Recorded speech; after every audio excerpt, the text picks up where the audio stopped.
Okay, well, good evening to all of you here in the sanctuary at St. Andrew. It's so nice to see the familiar faces, the chance here to get into our 3-week program together called Religions Next Door. A word of welcome to those two who may be joining us online. I know I took a few phone calls here today of people asking, how do I do this? Where is it at? Just know that anything at St. Andrew that's live streamed automatically lands on our YouTube page, and then you just need to find the live tab on our YouTube page, and then everything that's been live will all be recorded there and in perpetuity. So it's just a great place where all those things are housed, and that'll be the case for next week as well as the third week.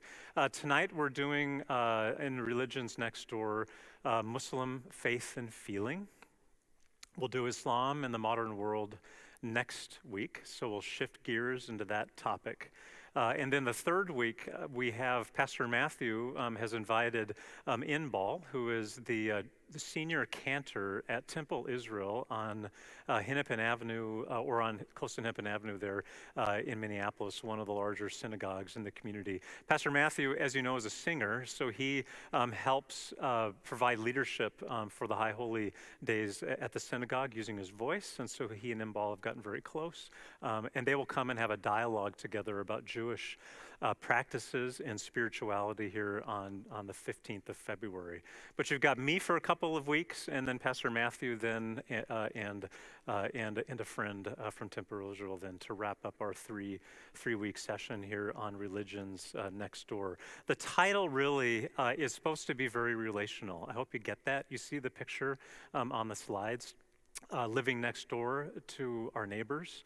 Who aren't just people who live next door to us, but maybe also we have the capacity to develop a friendship with. One of the things, of course, that we are challenged by with anybody who are our neighbors is learning how to engage, not let alone new people who live next door to us. But then you add on to it some different complexities. Maybe it's someone who isn't Caucasian like us. Maybe it's someone who you know practices another religious tradition. And so oftentimes our relationships aren't very, very deep when it comes to navigating a friendship on the spiritual level with our neighbors who perhaps have a different faith. Which I think is a reality for all of us. But maybe with tonight's presentation and next week, we can start developing, and I hope to share a little bit of my own background and my own style, as it were, with how to relate to friends, colleagues, and associates from different religious backgrounds.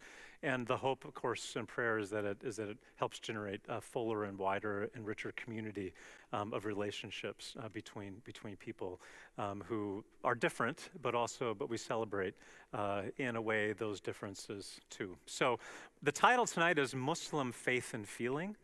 So you'll notice that Islam is the name of the religion, okay, I-S-L-A-M. Muslim is someone who follows Islam. Salam is the word for peace in Arabic. Islam is the peace of God or the way of peace. And a Muslim is someone, a person, who walks in the peace of God, who follows Allah. And so just by my calling it Muslim faith and feeling is automatically personal. It's about the individual. It's about the person who is faithful. So I could have called this Islamic faith and feeling, but Islam is the religion.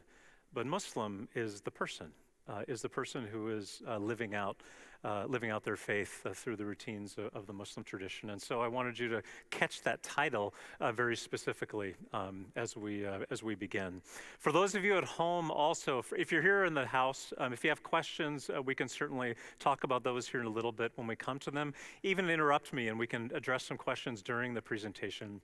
For those of you at home, though, I have my phone on a Google Voice chat box, and so there will be a phone number on the screen. So if you have questions, Jack will be putting on the screen periodically that phone number. So just text me those questions, and I hope I remember to check it. Maybe you will kindly remind me. Check your phone, Peter, to see if there are some questions from people watching at home, because I know there are several that are watching at home.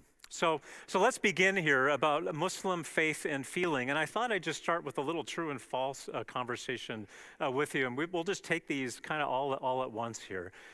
True or false? All Arabs are Muslim. False. That was great. You were quick with that. You were really quick with that. I mean, Arabs are Muslim, but of course, Egypt is 10% Christian. That's 12 million people in Egypt that are Christian, and there are other Christians. So I think that's one of the things that we learn more and more is that the world is a little bit more complicated than one group of people is all one thing. Muslims believe God dictated the Quran, the holy book of Islam. True or false? True. Muslims believe that the Quran was dictated. The angel Gabriel appeared to Muhammad, recite or write this down. These are the words of Allah that were put down into the Quran, the holy book of Islam. And so we Christians don't believe in the same way that our Bible was dictated by God through an angel and through a revelatory experience for authors of the Bible to write down. Okay? So just something that's a little different. Muhammad is to Muslims as Jesus is to Christians. This is a good one, which is false, right? Okay. So we'll talk a little bit more about that here tonight. Muhammad is the prophet of Islam that brought the holy book, that set about the traditions of the Muslim community in its practices in Saudi Arabia, born in 572 and 570, died in 632. But Jesus of Nazareth, Son of God, Savior of the world. But we'll also discover here too tonight that Jesus is highly regarded in Islam as well in many ways. Not in all the ways that Christians regard Jesus, but in many ways. Isa is the name for Jesus in Arabic. So Muslims believe in the virgin birth of Jesus, for instance. True or false? It's true. Really? Mm-hmm. So there are many verses in the Quran that talk about Jesus. And it's fascinating for you to do a little reading, to study and learn what those phrases are, where Muslims hold Jesus in such high regard in many ways, being a prophet, being a messenger, being someone who brought a message of love and kindness with Mary, and just some very, very high regard. In fact, there are many Christians who believe that one way to talk about Jesus is to remind Muslims of how they already regard Jesus to be. So, but the virgin birth is one of those things that Muslims do believe with Mary. Muslims trace their roots all the way to Abraham. It's true. It's part of the Abrahamic faith. So there's lots of commonality. And Saudi Arabia is also the most populated Muslim country. True or false? False. Good for you. You know your geography, you know your demography. Okay, so the most populated Muslim country in the world is, what's that? Indonesia. Thank you, Steve. Yeah, Indonesia, right? Who would have thought that? Of course, the southern Asia, Pakistan, India, Bangladesh, hundreds of millions of Muslims live there. Very small, actually, population live in the Middle East. So we'll talk more about Islam in the modern world here next week. But I do think there are some things that we're learning already too about the complexities of the situation. But a little bit about me too and why I am here in my approach. This is a photograph of, actually not of me, but this is my son Alex, who's now 23 years old. But Alex was the same age that I was when I was when I first moved to Egypt with my mom and dad and my brother and sister. I was there for elementary and junior high years. My dad was the pastor of a couple of interdenominational, many Christians from different backgrounds, churches in Cairo. And I was in a way before I came to St. Andrew for the 4 years following in those footsteps. So my playmates in my neighborhood and at my school were of a very rich tapestry of people, many of whom were Muslim, okay? People in my neighborhood, the kids in my neighborhood, my impressions of the world were very much shaped by what I saw and experienced in those formative years. It's never left me either, even though I'm 53 now and I've been with you at St. Andrew for 9 years now. This background still rumbles really importantly in my background. And I did a paper at Gustavus on Islam and the modern world because it was so intriguing for me. When I went to Luther Seminary to become a pastor, they were launching a degree in Islamic studies that relates to the Master of Divinity, to be a pastor in the Lutheran Church. What did Peter do but start taking classes that were interesting to me? So I started taking classes in the Master of Arts program in Islamic Studies, and I graduated with both an MA in Islamic Studies and an MDiv to be a pastor. Maybe you didn't know that. It's been such a part of who I am, and I account it for those early days really of being there, like Alex is in that picture. But more recently, this is a photograph of me before I came to you here at St. Andrew, basically. These are a few of my colleagues, and you can see the young man there in the back row in the sport coat, looking a little younger than I do now. But these are a few of my colleagues at the St. Andrew's United Church of Cairo, no relation to the St. Andrew here. We were together serving refugees who were fleeing their countries of origin and coming to Egypt for care and safety. And so we've shared a common bond. You can see in that group there are Muslims, there are Christians, and we shared a common bond of caring for these refugees in Cairo who maybe didn't speak Arabic. Maybe they had really dark-skinned complexion skin, or they were fleeing a place of real turmoil, and so we're dealing with a lot of post-traumatic stress syndrome and so forth. The refugee program we did was incredibly valuable, but for me, as Peter and as the director of the program, to work with these many religious backgrounds to look after the neighbor who is a refugee. And so I want you to hear that that for me in my life, we may differ in our theological understandings, Muslims and Christians. But for me, the joint opportunity to be united in the care and the making whole again of humanity is what we focused on in this context here, and where I find to be such a tremendous value in my own life and faith.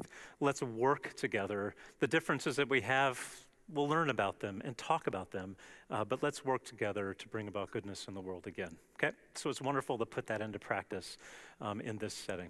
So a few table setting items before I talk about Muslim belief and practices here.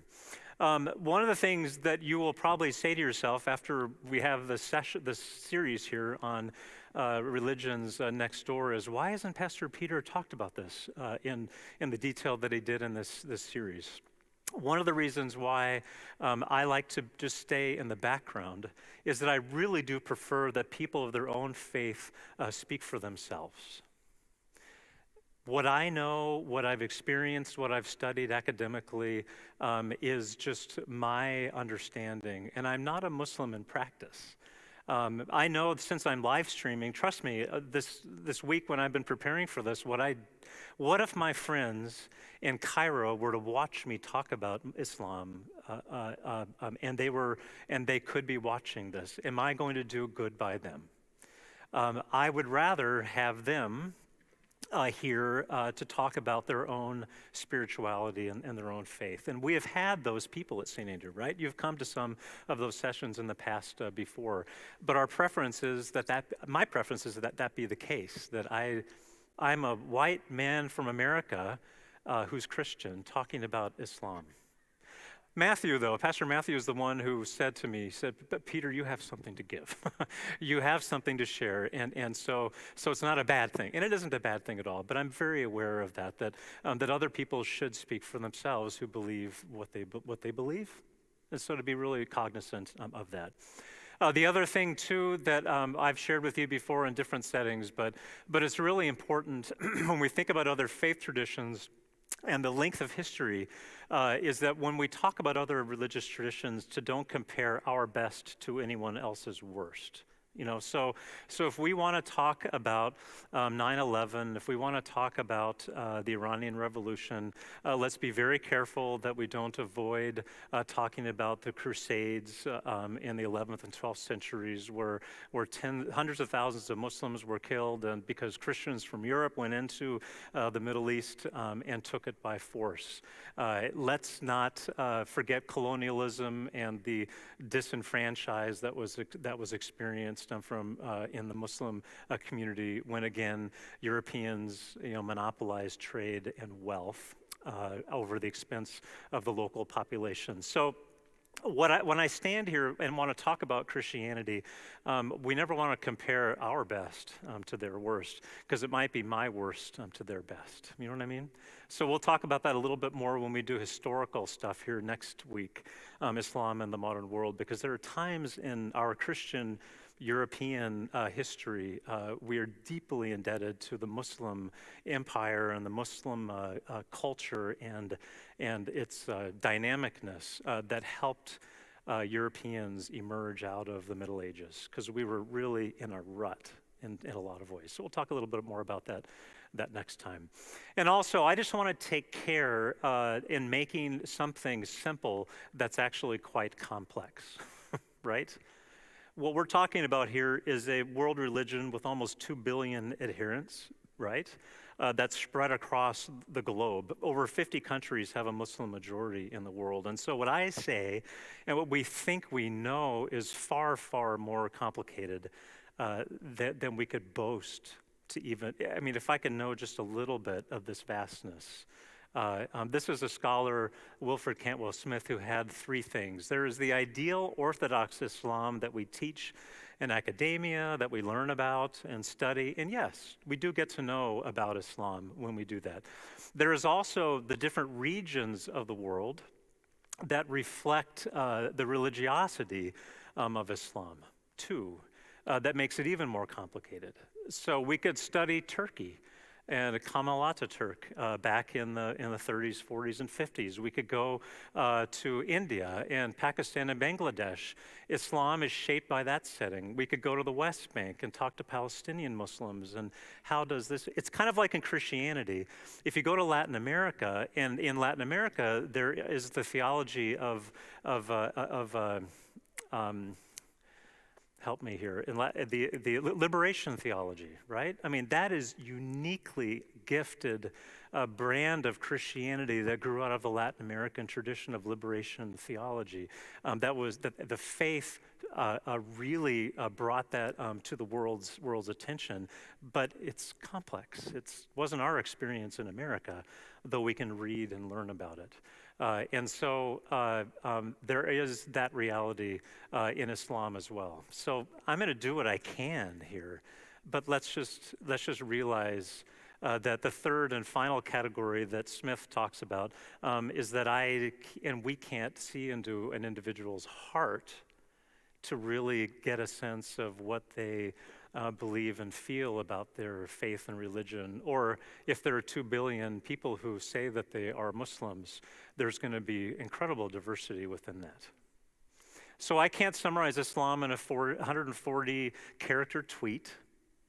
No one should ever do something like that. So if someone tweets something that says something about a Muslim or about Islam or something, I just hold your horses here. We can't just take something that's so complex and just think we can understand it in a simplicity, though we will do a little bit of that. But it's a good table setting. Over time, we learn. Okay, so I also think in terms of table setting, it's important for us to talk about 3 attitudes towards religious pluralism in our world. What do you bring to the table here tonight, theologically, as Christians? What do you bring? And these are very general, broad brushstroke kinds of categories, but I think we can claim them in our own ways. One, some Christians believe that Christianity is an inclusivistic exclusivistic tradition that there is one religion, that there is one faith, that Jesus is Lord of all, and it is us and it is them. Okay? Christianity is the only true religion. And there's Bible passages all around that would support that understanding, an exclusivistic understanding of our faith vis-a-vis other faith traditions around the world. Okay? There are those in our society who are universalists, right? These are people who say things like, there are many ways to one center, that's the same goal, the same conclusion. It doesn't matter if you're Jewish or Hindu, or if you're Christian or Muslim. There are many ways to the same spot, and God is love, or you can come up with other Bible verses that might, in a way, support a universalist understanding, okay? A third one is among many, there are several others than just these three, but an inclusivistic understanding. Salvation is in Christ. There are many revelations that exist in the world. There's one divine love. And in Acts 14, God's witness is in every bit of everything and everywhere in all of these faith traditions, while also maintaining a centrality of who Jesus is. So these are three. There are others that I could put up here, but I think it's helpful to know what we're bringing to the table. When I think about being in relationship with Muslims, in the work that I was doing, in the neighborhoods that I was playing in with my kids or seeing on the street, I think it very much flavored how I related to those people, or how they might relate to me if they knew I stood on one side of the equation or another based on this chart. You know what I mean?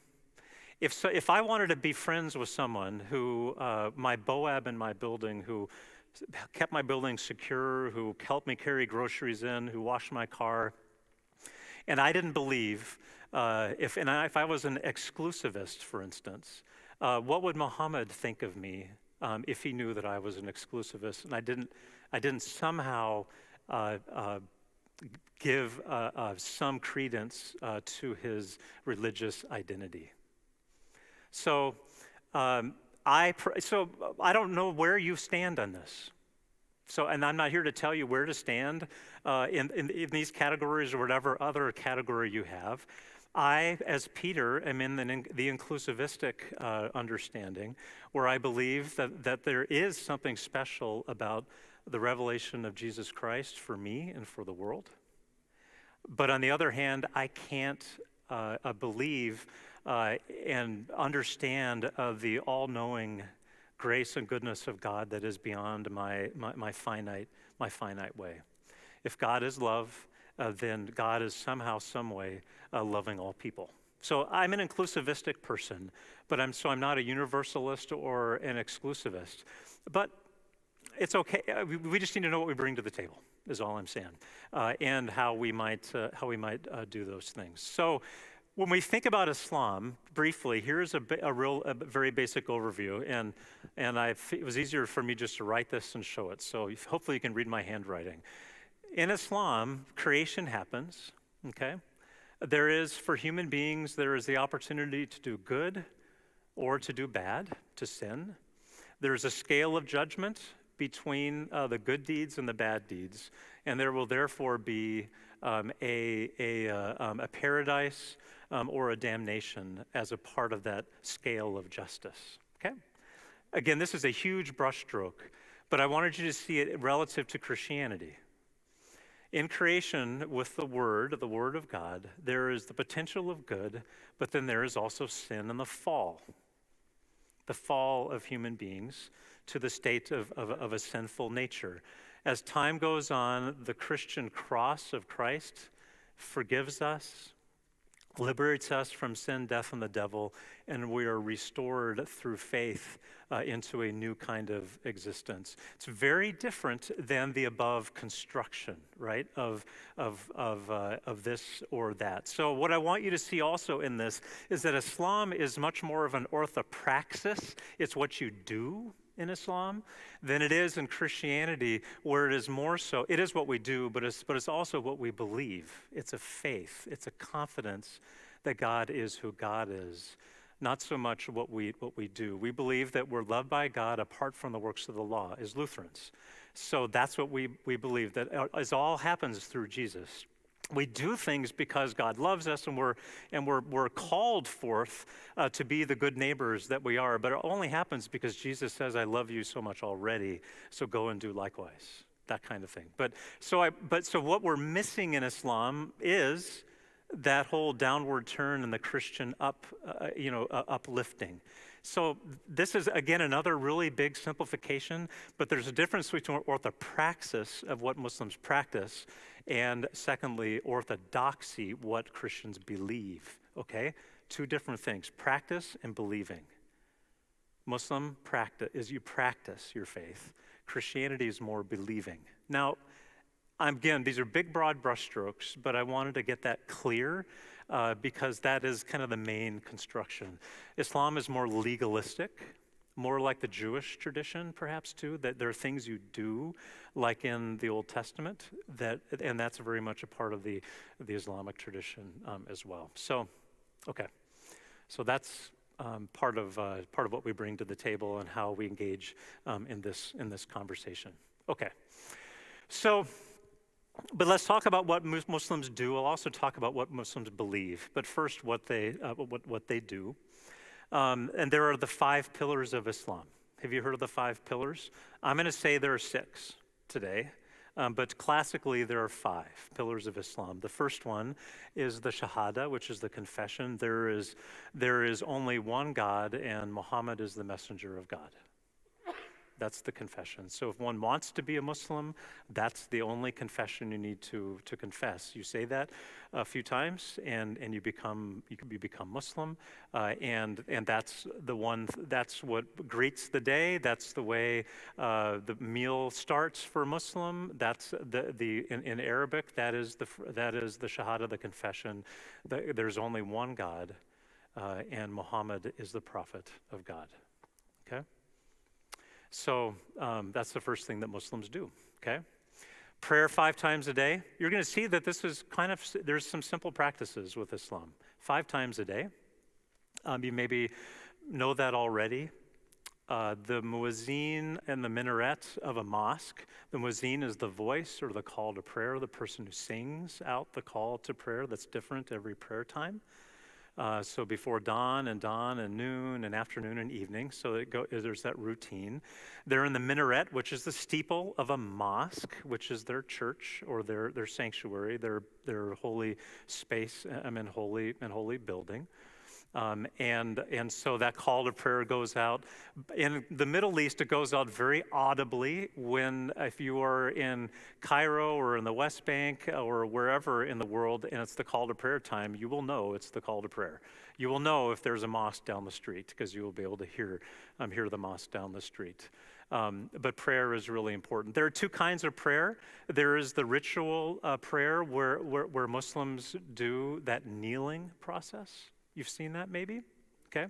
They turn toward Mecca in Saudi Arabia. Every Muslim turns toward Mecca, the holiest city in Islam, and does the routine of bowing and kneeling and then putting the forehead onto the ground. It's a Muslim pride and honor to have such a prayer practice that a callus is developed on the forehead of Muslims as they repeatedly kneel down and touch their forehead to the floor. It's a very humbling position, isn't it?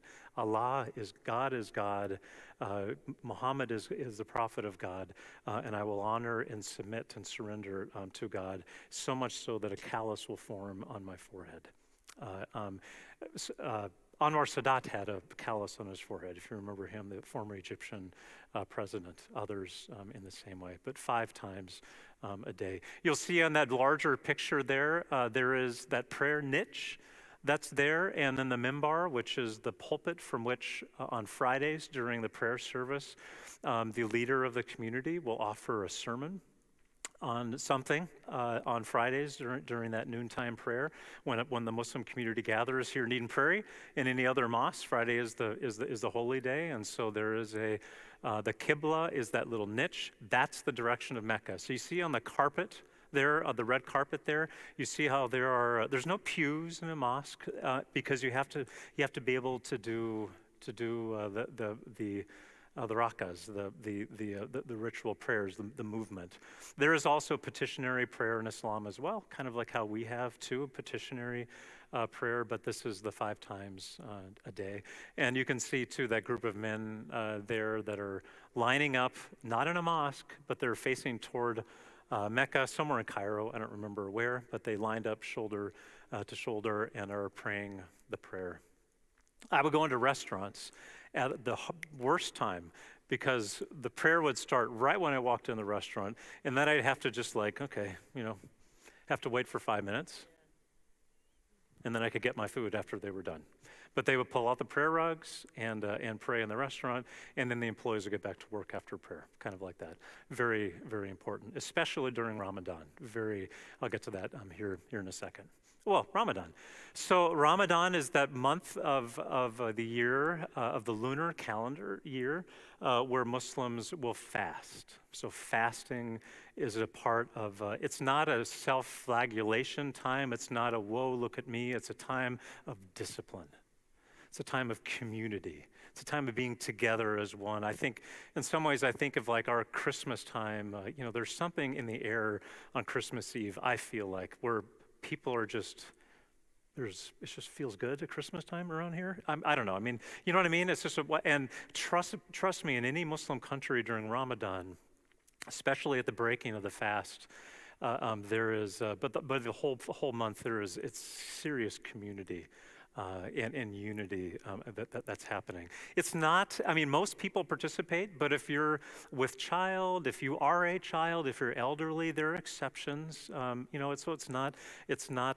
There's grace in the process. But if you can practice Ramadan, you practice fasting. You fast from the time you can distinguish between a black and a white thread in the morning to the time when you can no longer distinguish a black and a white thread in the afternoon, in the evening, then your fast is broken and you iftar, or you break the fast. This picture that you see here is underneath an overpass in Cairo. And one of the things on the next slide here that is important for Muslims is generosity and stewardship and giving back. Almsgiving, it's called. It's one of the 5 pillars of Islam. One way that Muslims do that is to make sure people have something to eat when they break the fast. Not just for poor people, which is critical, because poor people don't have the nourishment that others do. And Ramadan especially is a time for generosity, and a time when what you do is rewarded more in the Islamic tradition than those acts of kindness and generosity on months that aren't Ramadan. So if you're doing them during Ramadan, it's even more in God's favor than before. This is some tables that are set up for the entire month underneath this overpass, and someone or some people then would sponsor a meal, so that if the people in the neighborhood didn't have something to eat, they could go to this underpass and have a meal all together right at that precise time slot. 5:17, boom, they're eating. It's really incredible. In fact, I would be sometimes in my car. I often took public transportation in Cairo, but I would sometimes be commuting from my office in downtown Cairo to Mahdi, where we lived, and the fast would come. And for me, frankly, it was great because I'm not Muslim, but there's no traffic because everyone is eating. So I could go literally as fast as I wanted through streets that are normally bogged down with all kinds of commotion and traffic. And I would have people that would be coming out to me and trying to stop my car if I was at a stop sign, and they would be pushing into my window a glass of water with a date in it, things like that. Same thing would happen on the subway if I happened to be commuting on a subway. Steve, you're breaking the fast with us. And there was a real sense of community during Ramadan. And the boys loved the sweets because the sweets in Cairo were terrific. The honey goodness it was just really, the bakeries really turned it out for the iftars and that whole month of Ramadan. So I mentioned almsgiving. So this is also a practice. So 2.5 above your means. What do you need to live comfortably in life? and then 2.5% of that then needs to be given away to the poor. You figure out what that is, but it's 2.5% over. It needs to be given away to the mosque, maybe, but to other places like at the iftar, at the break of a fast, or other ways that you can provide. But giving and sharing is something that Muslims do and are obligated to do as well for almsgiving. And then the final one is pilgrimage to Mecca, or the Hajj. The most holy site in Islam is Mecca. Medina is the second most holy site, a city up the way. This is where Muhammad began, when the revelations started coming, and he began reciting, and then his followers, he was said to be illiterate, but his followers began writing down what he was saying, and so then that became the basis for the Quran, the holy book. He went back and forth from Mecca to Medina because he was upsetting the powers that be, and finally came back to Mecca and claimed this site and this city and made it the center of Islam. The third most holy site in Islam is Jerusalem. So it's important for anybody who's traveling to the Holy Land, or when we think about the significance of Israeli-Palestinian conflict, that is a religious conflict as much as it is a geographical and a political conflict.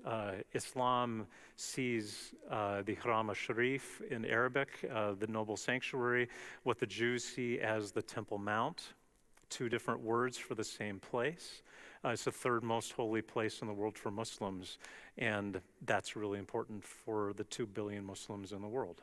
So it's just a fact. But Mecca and the Hajj are that making that trip to Mecca once in a lifetime is what you are to do as a Muslim. Our landlord in Mahdi, I once had to call him, I don't know, for something. Maybe there was a cockroach in the kitchen or something, so I called the landlord, let's get the person out to spray or whatever. And he picked up and he said, I'm on a mini Hajj. Meaning that he had flown over to Saudi Arabia and was doing something in between the period of time that was the formal Hajj, but he was doing a little pilgrimage to Saudi Arabia to be dutiful. And so he said, I'll need to call you back. I'll figure it out. He was a wonderful man. Dr. Ali was a great man.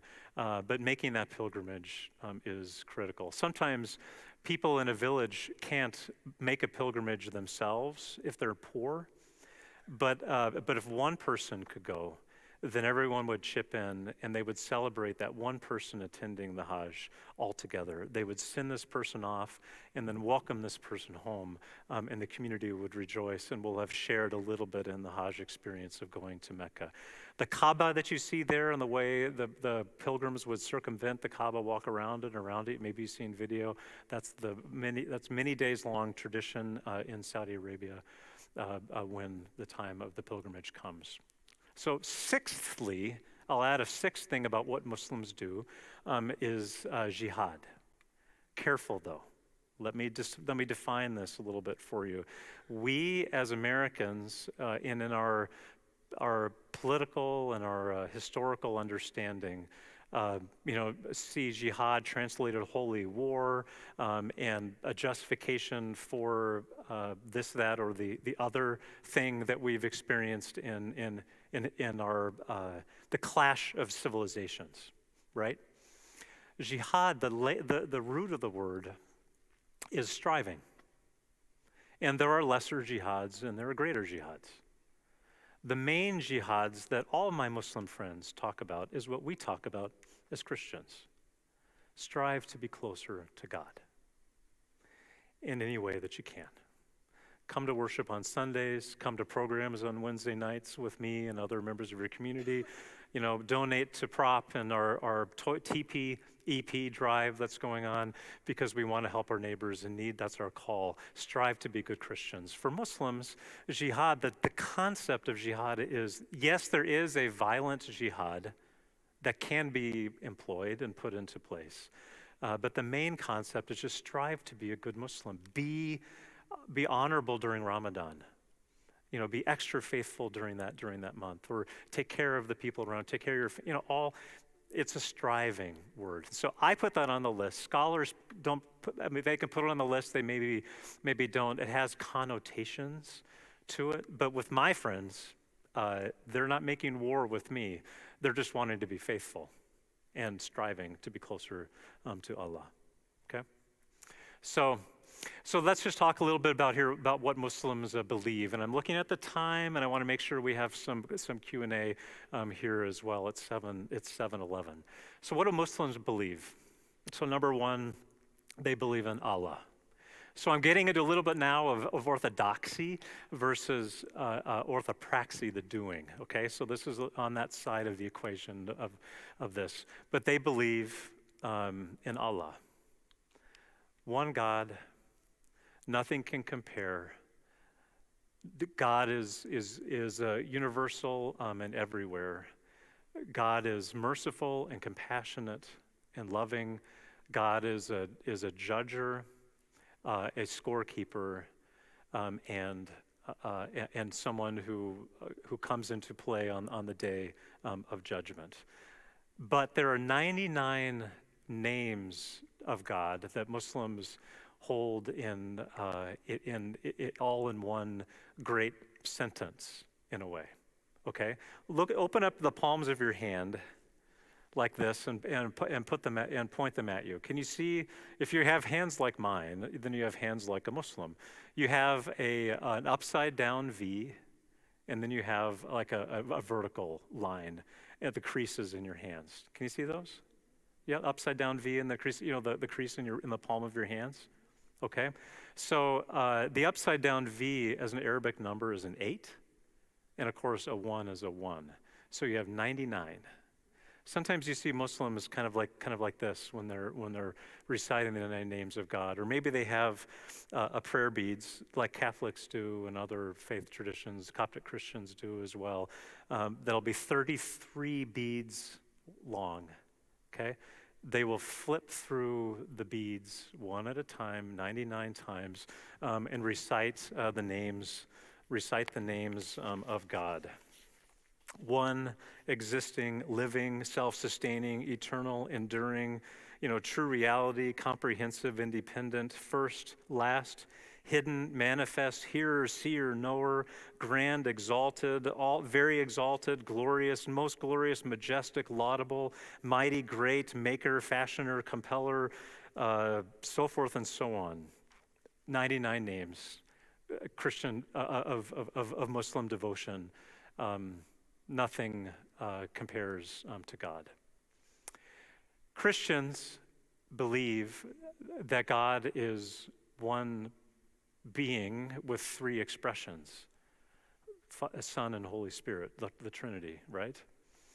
It is not of a Muslim understanding that anything can be compared to God. So the sin of shirk is a sin that something is elevated to the level of God.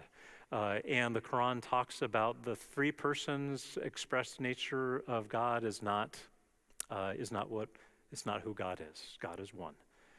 We Christians would say God is one. I think 3 expressions, like I am a father, I am a husband, and I am a pastor here at St. Andrew. I can be 3 things at one time, which is our elemental understanding of the Holy Trinity. But Muslims, God is God, and you cannot say God was born. How could God be, if God is like that, how could God be born a man? So just one of the differences that Christians and Muslims have, but God is God. Angels is something also that Muslims believe in angels. So like I mentioned, like with the revelation of the Quran to Muhammad, the angel Gabriel, does that name ring a bell at all? Was there a Gabriel in the Bible? Okay, so some commonalities there with Mary, the Virgin Mary, but Gabriel appeared to Muhammad and said recite, and then therefore the dictated words of the Quran were revealed, but Muslims believe in angels. Prophets. Muslims believe in prophets, and most of the prophets we have in our Bible are also prophets. Excuse me. Are also prophets that are in the Muslim tradition as well. And I'm going to have a little problem with. Say, Jack, is there a water bottle maybe in the sound booth? I'll keep going here. But Muslims believe in prophets, okay? There are 124,000 prophets in Islam. We don't know the names of all of them, but the Quran speaks, and the Muslim tradition has it. There are tens of thousands of prophets who have said words of God and about God for faithful people. There are some, thank you, Jack. This is Jack Lynch, everyone. Thank you. But not all prophets are messengers. So a messenger is someone who brings something to read, something to have tangibly. So there are people who talk, but then there are people who have messengers. So who are the people who brought messages then? Think of your biblical history while I take a drink. Who was that? What books are attributed to Moses? The Torah, the Taurah in Arabic, are all attributed to Moses. So Moses was a prophet and a messenger. Who else? I need to take another drink. Isaiah. Okay. There's a book of Isaiah. How about David? Daud? The Psalms? Many of the Psalms are attributed to David. Okay. Jesus. The Injils, the Gospels, in Arabic, it's the Matthew, Mark, Luke, and John. There are prophets, and then there are messengers. And so Muslims believe many of the same people, many of the same influences, the words and the desires of all these prophets are valid in the Muslim faith. Muhammad is the seal of the prophets, or the ending of the prophets, okay, and is the one who has the final say. Okay, so what Muhammad brought, in a way, abrogates that which came before, while that which came before is valued and is incorporated into the Quran and the Hadith and the other parts of Islam that Muslims hold value. But Muhammad is the seal of the prophets, the last of the prophets, and he is the one, in effect, that gets everything right and pulls everything together. Okay, and Muhammad is 570 to 632 A.D. We'll get into that a little bit as well, but he's the seal of the prophets. But that's what Muslims believe about this over and over. Books, like I said, that there are messengers that bring books, and then just prophets who speak. So a bit about how we as Christians relate then together with Muslims. There's a concept in Islam about that's people of the book, or Ahl Kitab. So people of the book. And these are people that are Jewish and they're Christian who have received these revelations, and they are placed on a different level pedestal when it comes to Muslims as they look at the community, the Jewish and the Christian communities, relative to the other communities that are not Christian or Muslim, they're Hindu, for instance. Muslims don't see Hindus in the same way as they see people of the book, Ahl Kitab, the people who received these books. So down through history, we Christians are as guilty about this as Muslims are.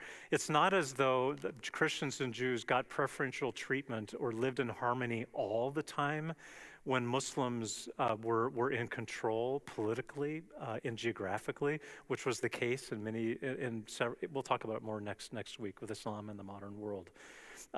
But in many cases, Christians and Muslims enjoyed a protected status in Islamic society because they were considered people of the book. That God gave David and the Torah through Musa, the prophet Moses, and then gave also Jesus and David and all that. It gave Christians and Muslims an elevated status in society. And there are concepts around how all that worked and how it functioned. And I said sometimes it didn't work at all, and there was all kinds of animosity or persecution. But other times it was really quite wonderful when things were good and fine and relations were good. The dhimmi is what it's called, and the relationship between Christians and Jews with Muslims who were in control. becomes some of the challenge as well when you reverse the condition, when Muslims live as a minority in a community that is a majority of another faith tradition. We'll talk about that a little bit more next week too with Islam in the modern world, like in America, for instance. They're not in control like a majority, but they're a sizable minority. How does one live in that kind of a circumstance in the modern expression of Islam? And then finally, a day of judgment and resurrection. As I've talked about too, it's coming for you and for me in a Muslim understanding, and the scale is out, and there's a weighing that's going on about how good or how bad or how righteous and virtuous or how sinful we have been, and you stand on your own 2 feet when that day comes. So there's a scorecard, and the scorecard will reflect what your future is. Yeah. So is that judgment Mm-hmm. based on just deeds, or is it like from the Christian perspective? We always talk about the attitude of the heart. Yeah. So is it just a straight up you've done these 1,000 things, or Yep. So the question is judgment based only on deeds, or is it based on attitudes of the heart and things? So Muslims will say to me and say in a conversation with a Muslim friend, God is merciful and compassionate. So if God is 99 parts or 100 parts of anything, 99 parts of who God is merciful and compassionate. So there is a sense of grace, a sense of love, but it's not quite the same as I understand it in my faith. so if I'm out there bringing you a cup of water with a date in it, but I've got a really I'm only doing this to get the brownie points. That's okay though, right? Mhm. In the Muslim. It's okay. Yeah. I mean, you need to go out. So the question is, if I go out and give me a cup of water with dates, if I'm in the car, and even if I don't look like I'm Muslim, I'm getting it water and dates, good on you. That's times 10, especially when it's during Ramadan. So it's a tallying. It's a tallying type of thing, for sure. It is. Yep. Orthopraxy. Practice your faith. I mean, you have to practice your faith. God needs to see you practicing your faith. Yeah. So in one sense, Yeah. Doug, yeah. that's pretty close to Judaism. Yeah, yep. So Doug is saying that's close to Judaism.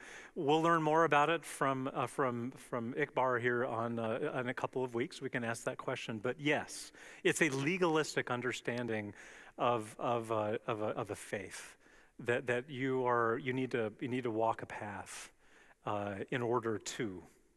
In Christianity, we need to walk a path, but it's already been lit and it's a graceful path because of what we believe Jesus has done for us already. Does that make sense? But it is very much a follow the path type of a circumstance. And then predestination in the classical sense. So is another one. Okay? So that's kind of it. And when I'm saying I'm not just done and we need to get to questions here, but I'm painting with a really broad brushstroke. And there's much more about Muslims, of course. But that's kind of it. It's not done. We could go on and on and on.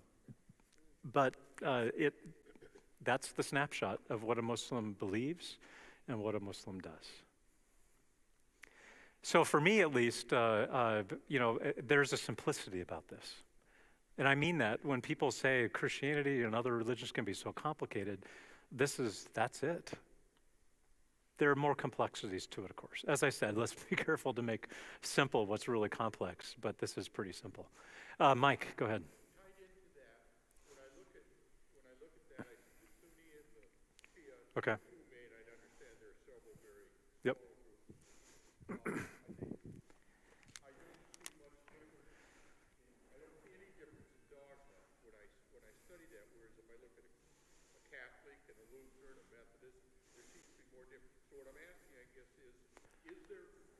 I didn't identify differences in dogma between the two. Is it more of a political difference as So the question relates to Sunni and Shia, the Sunnis or the Shiites, and they all call themselves Muslim, and they do. They trace their heritage back to the very beginning of Islam. When the Prophet Muhammad died in 632, what are you going to do? Are you going to elect a leader who's the most righteous? Or are you going to elect the leader who's related to the Prophet Muhammad in family, lineage? The Shiites believe that it should have been Ali, who was elected as the first rightly guided caliph after Muhammad died. And the Shia community went that direction. The Sunni community said, I think it was Omar, the first rightly guided caliph, who was just a very righteous man who followed the commandments, and Muhammad knew really well. He deserved it, so he got it. This community killed Ali also in that turmoil that happened after Muhammad died, and there created the two strands of Shia Islam and Sunni Islam. Shia Islam is in Iran today and other pockets of Syria and Lebanon, and the rest of the world are Sunni Muslims who follow that branch and that tradition. There are distinctions between the two for sure. They don't see eye to eye on many issues. Externally, from a 30,000-foot perspective, they're all Muslims. But when you get down to the nitty-gritty, there are differences. But that's the basic understanding of who a Shia is and who a Sunni is. You know, the Iran-Iraq War was what? That wasn't a religious war of Shia against Sunni. It was that way. But there are times in history where the Shia community was in Egypt and had these big empires in Islamic history when they were the most powerful, but the Sunnis eventually took over too. But that's 1,400 years of history. So, yep, another question. Then I've got a couple here that I'm going to get going here too. So. When you see them praying in the mosque, it's all men. Yep. Where are the women and why are they not? So the women are maybe in another area of the mosque. The question was, why are there not women in the mosque? So there's maybe another area in the mosque for women to be. It might be in the back. It might be up above in a balcony overlooking. You can also pray anywhere else too. You can pray on the street. You can pray at home. You can pray. So there. I think a Muslim would say that women pray just as much as men, but they pray in their own places. Does that make sense? But the mosque generally it's meant for, men will be front and center in a mosque. Yeah. So let me think here. What's in the black cube in Mecca? The Mecca was formerly a holy site for an animistic tradition in Saudi Arabia before Islam came along, and claimed the site as a true Islamic holy place. So it was already a place where people went and worshipped. I have heard that there are like holy stones and things inside. I don't know for sure what's inside inside the Kaaba in Mecca. Now it is a place of the 5 pillars of Islam where Muslims show their dedication to Allah by participating in this. It's not as important what's in it than what happens around it in community. As everyone wears the white robes, if you're a billionaire or a person in poverty, you're just wearing a white robe in Mecca. No, there's no distinction. You're on a pilgrimage along with every other Muslim, completely level. There are no priests, there are no bishops, there are no archbishops or popes in Islam. Everything is very level affair, which is wonderful too. I mean, it's a lot of people speak eloquently in many ways. Okay, any other questions? It's 7:30 and choir is going to get going here in a moment. Another question? Anybody else? Okay, so that was a big run through Muslim faith and practices. I hope that we're getting going a bit. Next week, we're going to leave the Muslim faith and feeling, how Muslims act and feel, and we're going to do a little bit more history and talking about Islam, talking about 1,400 years of history, and the clash of civilizations, but also I think our role and place in our own learnings and our own understandings to build community and understanding when when we've had a troubled, sometimes very troubled, history between the two civilizations. So we'll get into that here more next time. So thank you so much for being part of our session here tonight. Thank you.